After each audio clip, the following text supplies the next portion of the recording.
All right, so we're back for another deep dive. And today we're going to be looking at something kind of heavy, Yeah. but I think really insightful. So we're going to be looking at cartel violence in Mexico, Right. specifically starting with a recent shootout that happened.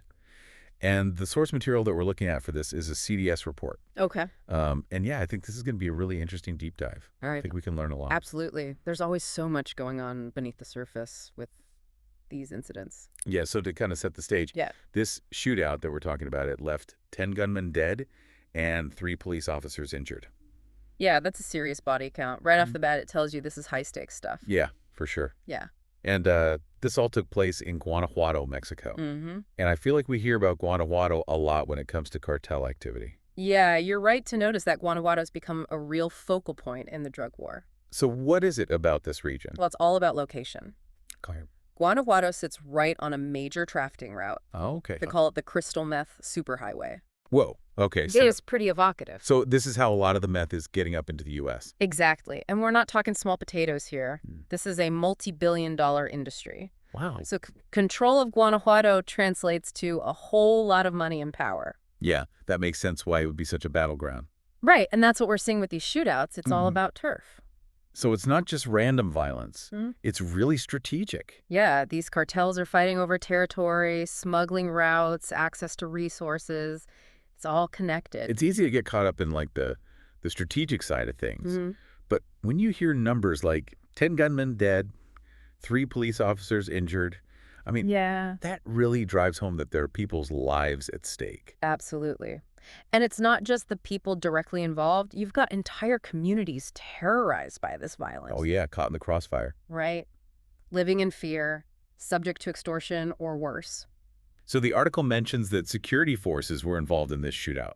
Can you talk a little bit about what exactly that means when we're talking about Mexico? Like, who were these security forces? Yeah, so security forces in Mexico, it's not like one unified group. It's Okay. actually a real mix. You've got local police, state police, federal police, sometimes even the military gets involved. Wow, okay, so it's a lot more complicated. It is, and sometimes those different forces, they're not always on the same page. Oh, so there can be. Yeah, so you can have issues with coordination, competing priorities, that kind of thing. So we've got this incredibly complex landscape with these powerful cartels, these heavily armed groups clashing over billions of dollars worth of drugs.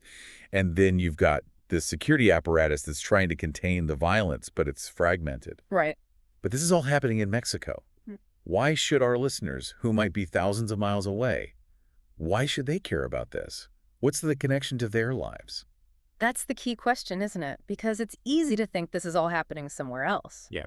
But the reality is the drugs that are moving through these routes, they don't just stay in Mexico. They end up in communities all across the U.S., fueling addiction, crime, all sorts of social problems. So it's not just a Mexico problem. No, it's not. But And then you've got the violence and the instability that the cartels create that drives people to flee their homes. yeah. And many of them end up seeking refuge in other countries, including the U.S.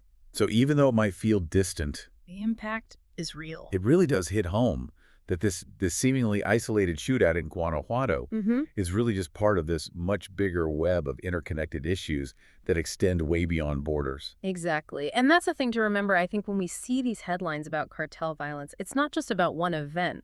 It's about understanding the bigger picture and asking ourselves, what can we do to actually address the root causes of this violence? Yeah, so I guess to wrap up here, I mean, we've uncovered a lot of really complex issues. We've got the powerful cartels, the flow of drugs, the human cost of all of this, the fragmented security forces. But what's the one thing that you would want listeners to really take away from this deep dive? Well, I think the biggest takeaway is that we need to move beyond just reacting to these tragic events. Yeah. You know, we need to start thinking about how to disrupt these criminal networks, how to address the underlying factors like poverty and lack of opportunity that allow these cartels to thrive. Yeah, those are some really big questions to be thinking about. They are, but they're questions we need to be asking if we want to see real change. Absolutely. So yeah, it's heavy stuff, but it's important. Well said. All right, well, that's going to wrap it up for this deep dive.